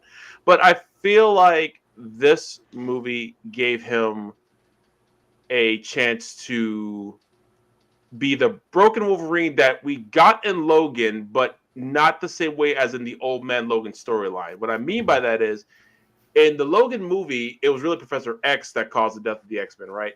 So, more like Logan was trying to like just help him get through that.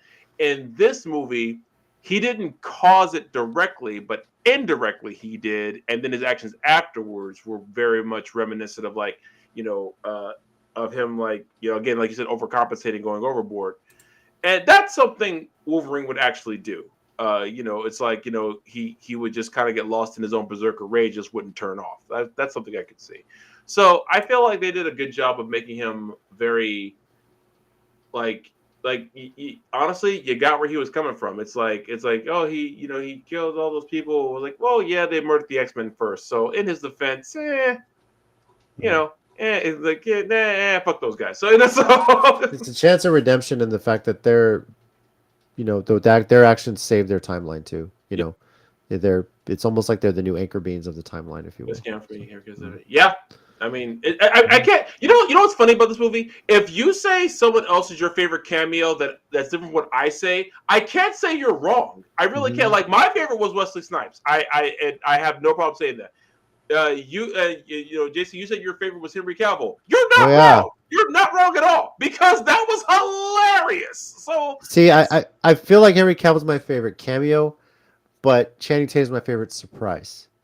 Like you kind of have to distinguish them, because that's true. Surprises they got more like a cameo is like a quick scene, but a surprise like he was involved with the story. He had a beginning and end to this. There was that kind of thing. So, but cameo definitely Cavill. Surprise is Channing Tatum. It's so bad. This movie did the same thing No Way Home did. It made me really sad we didn't get a movie with the character. I'm really sad we never got an Amazing Spider-Man 3 now. And I'm really sad we never got the Gambit movie with Channing Tatum. Anything can happen. And I know. The third Venom movie, God, I hope it's a backdoor into a third Amazing Spider-Man. I really do. A lot of people want to see Tom Hardy as Venom be the next villain for Andrew Garfield's Spider-Man. So maybe there's been enough fan push for it. It could still happen. You never know. True. And for all we know, Disney could see this and see the response for Channing Tatum. Maybe they do decide to do the Gambit movie, and bring Channing Tatum into the role. You never know. So, true. Series. Let's do limited series, 4 or 5 episodes. Sure. I'm down for that. Yeah. Let's see it. Coming towards the end of the movie, Cassandra Nova decides she's going to take matter into her own hands. She's going to eliminate their universe using the Time Ripper, I think is what they call it. Yeah. Mm-hmm. Yeah. And again, this is it felt kind of odd at the first time watching it, but the second time it sort of makes perfect sense. I'm going along with the story, and she's playing it fantastic, and so it's unusual to see that the story includes and involves like the weight of the entire universe on Deadpool and Wolverine of all characters. Yeah, didn't anticipate that at all, but I'm going with it. It's good. It's fun. I enjoy it. And then the only way they can stop the ripping of their universe is by one of them sort of hijacking the cables and influencing the power, making a surge and blowing the whole thing up. I did not see the twist coming where Wolverine decided I'm going to, sacrifice myself. And the twist was Deadpool's like, no, sir. I'm gonna take care of it myself. Say hi to my family for me, and that was great. It sort of took me back to Hawkeye and Black Widow, trying to get the Soul Stone again. Them fighting over like who's gonna make the sacrifice. I'm just like, oh. I have a friend that to this day is so mad about that part. Like I have a friend, she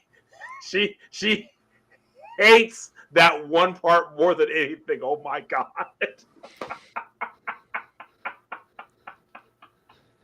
And only because of who died. Not the scene itself, but who ended up dying. That's why she hated it so much. Wow.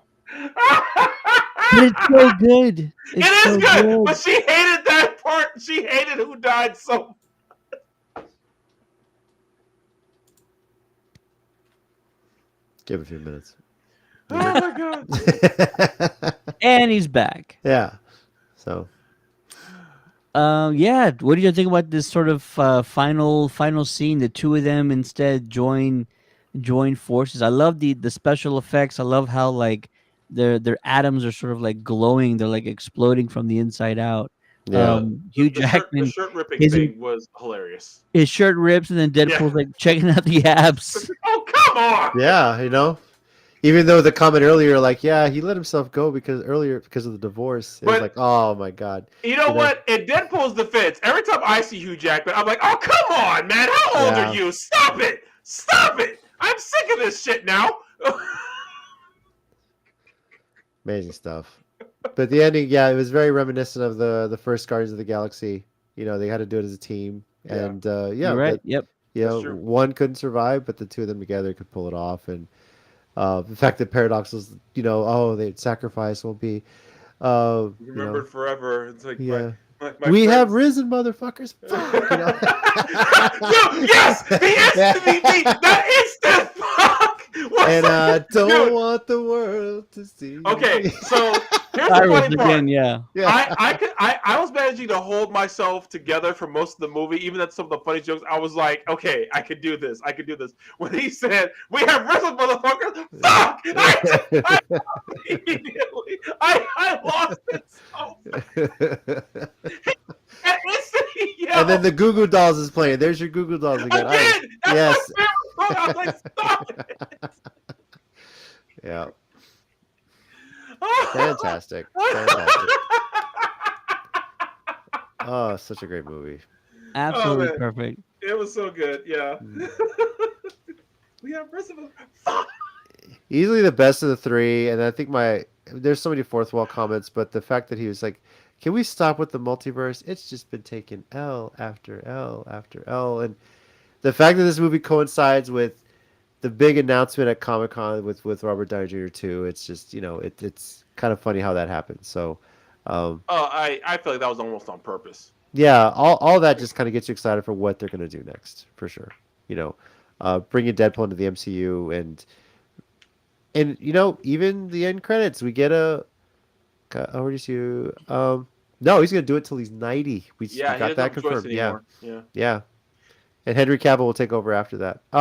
You know what's messed up? Here's what's messed up. Is like they did too good a job in this movie. So now he really doesn't have a choice. He has to do it until he's 90 now because he screwed up. He was too good. If this movie had failed, yes, that was it. He's never doing it again. No, this movie was fantastic. So no, he's got to do it. Those Disney paychecks are real, right? That's true. Too. Just the end credits, we get Green Day and the final goodbye to the Fox. You know, say what you will about it. If it wasn't for those films, we probably never would have got an MCU. Can I be honest? What's that? That choked me up a little bit. Yeah. I'm not even gonna pretend like I wasn't emotional watching those clips with that song, because it made me say, damn, there were some good times with those movies. I remember the hype over X-Men 1. I remember being so happy we were finally getting a live action X-Men film. And for all its faults, and it's not perfect, it was still something we got that I always wanted to see. And it was for what it was, a very fun movie. Not perfect, but it was a very fun movie. So I was like, okay, Fox, you're right. You did give us some good stuff there. I can't even pretend like you didn't. So And for me, I wanted to have sort of an emotional reaction to it, except for the fact that they used that song by Green Day, which was all of the either the graduation songs or like the videos compilations that high schools will put together at the end of the year. So it felt more like a joke than it did like a sincere gesture. Because that was the time frame. They literally were using a song from like that era that everybody used. It made sense though. I was gonna say, and that's why I felt like it was legitimate, because that was the song in that time frame you would have used. That's why I felt like that's why I felt like it wasn't as much as a rib as it seemed like, because that's a song in that time you would have used. You maybe you see that as a joke, but then at the very end they put the 20th Century Fox logo on there. It's like, okay, you know, this is the last time we're going to see this. Half and half, half and half joke, half joke, half not joke. The only other song that they could have used that would have been even more hilarious was that "As We Go On Here Together." Vitamin C, graduation. Yes. Vitamin C. James in the chat saying, I think the profanity helped the movie. Absolutely. And then still classics looking back. Yeah, they still are. But definitely the profanity helped when the opening line was, "I know about healing factors, and there's no way he's dead." Yeah. Yes. And then the post-credit scene. My God. Okay, that was so unnecessary, but so funny. Yeah. Yeah. Got him. What do you say? Got him, bitch. Or Yeah. something like that. That's right. You know, like, Yeah. so yeah. I wanted to call out one more joke that was hilarious. I think it was in the opening sequence when he's sitting next to the adamantium skeleton of Wolverine. He actually called him Hugh Yes, he did. He did. He in did the call scene. Hugh. I'm just like, Yeah. God, He this did. movie is hilarious. Or the other one that really got me was when he's talking to Paradox for the first time. He hasn't suited up yet.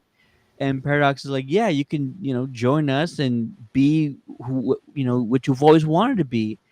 And Deadpool says, hold right there one moment. And he like scampers off to do a fourth wall break where he says, suck it, Fox. Yeah. Headbutts the camera. That Now, speaking of that, the greatest so good. mystery. Why is Thor crying? okay. Don't get that Hey, answer. we Why don't. is Thor crying? Come on. It's gonna be in Secret Wars, isn't it?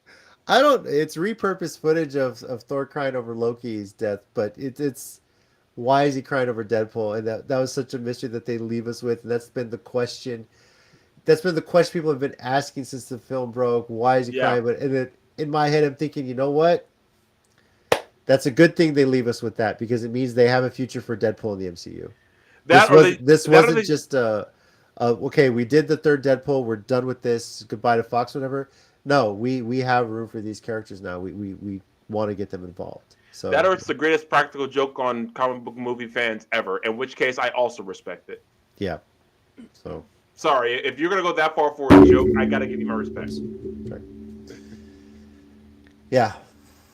Flat out, just nonstop laugh riot from start to finish. It Yep. just was everything and anything I wanted to be. The first thing I said to David when we left the theater, it was this movie was about nothing and about everything, Yeah. and It's a movie about nothing. and it's really hard to do both and for that to make sense as a statement. Let's do our Geekcast ratings. It's about that time. Yeah. This is how it works, folks. Geekcast rating is a 1 to 5 scale. 1 being X3 United, 5 being something on the X3 is the edge of- last stand. by the X3 way. was the last stand. X2 was United. Oh, sorry. You should X3 have said last Green stand. Lantern was 1. And Green Lantern should be 1. 5 is Scott Pilgrim versus the World. So we'll throw it out there. Or Spider-Man 3. So a 1 will be one of those Zack lower Snyder's Justice League. bottom. Ooh, not true. Not true at all.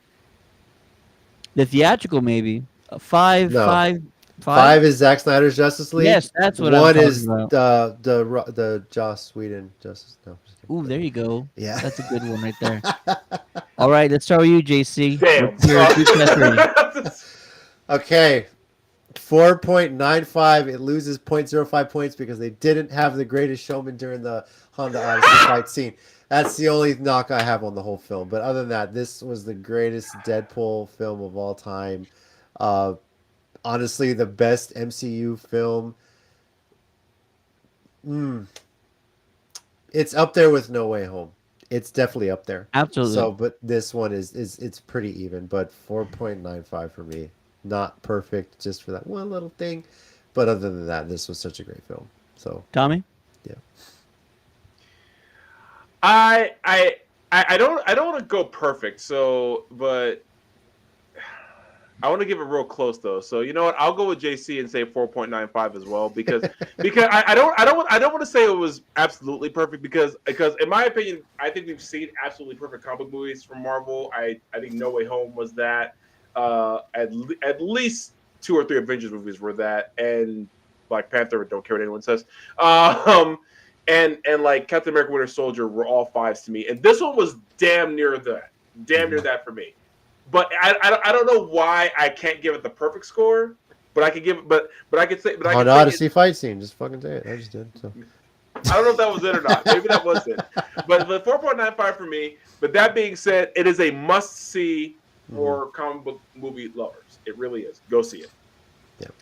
And I'm gonna have to stick with my original score that I said right after you'd watched it last week. I'm going with a 5. Mhm. They did not hold back. No, they didn't. They Didn't. went for it. They went huge. They had big ideas.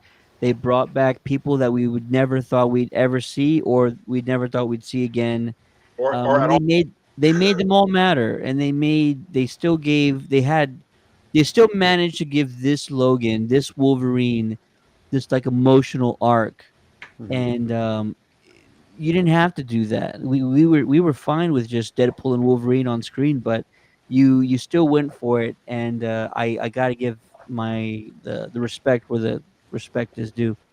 So yeah, that's a 5 for me, and that brings our overall Geekcast rating to like a 4.97 something. 98, something like You that. know Yeah. what? I think I got what just missed it for me.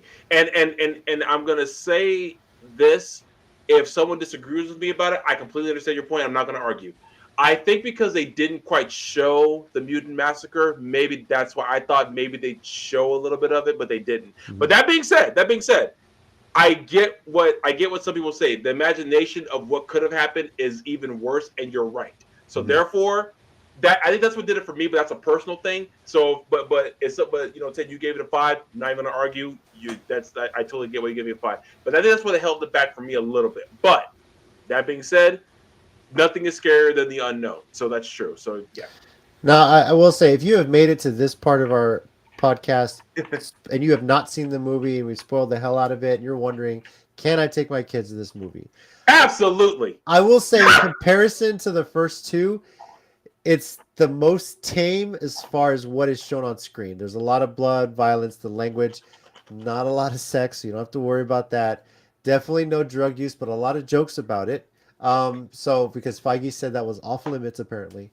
But when you compare to like Deadpool 1 and 2, like content wise, it was definitely the most tame of the three, but the best. If that makes sense.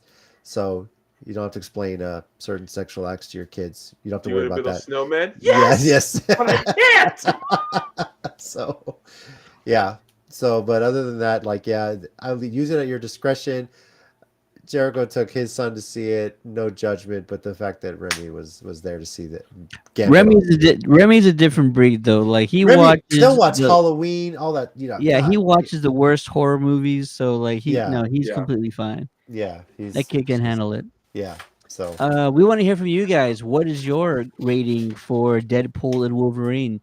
Drop your rating 1 to 5 scale in Yeah. the chat, and we'll show as many as we can before we end this discussion.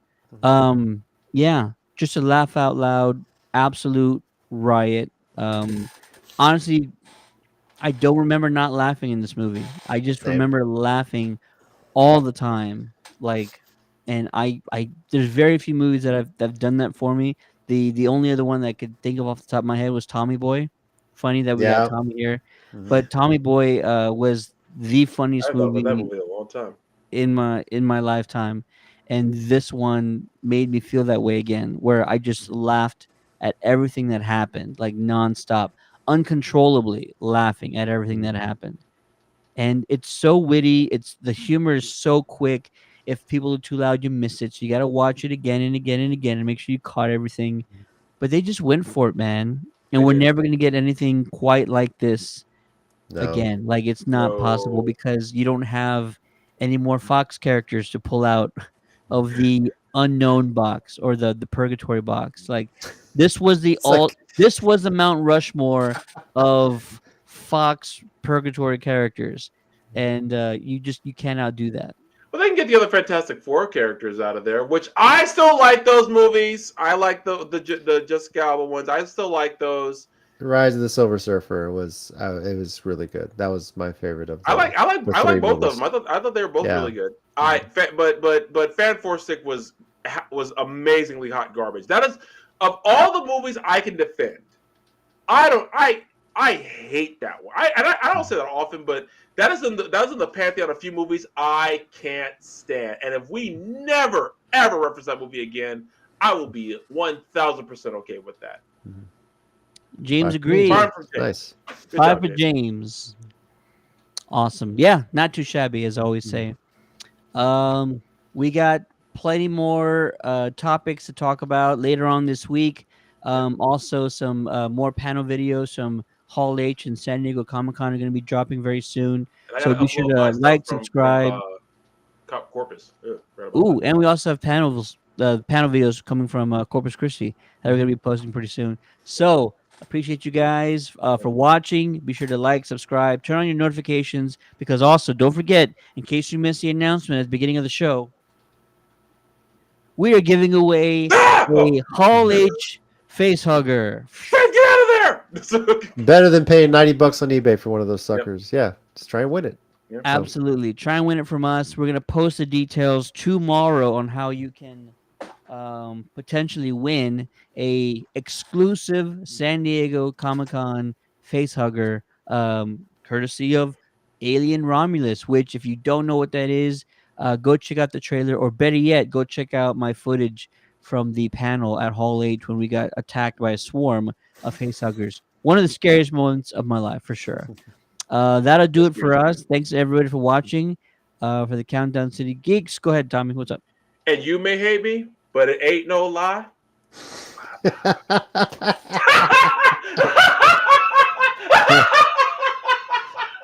Wow. Tommy, Tina will be so proud of you. I can't wait to show her this. So There yeah, you go. so- There you go. For the Countdown City Geeks, my name is Ted, aka Steady. Joining me on this Deadpool and Wolverine review is that guy, Tommy.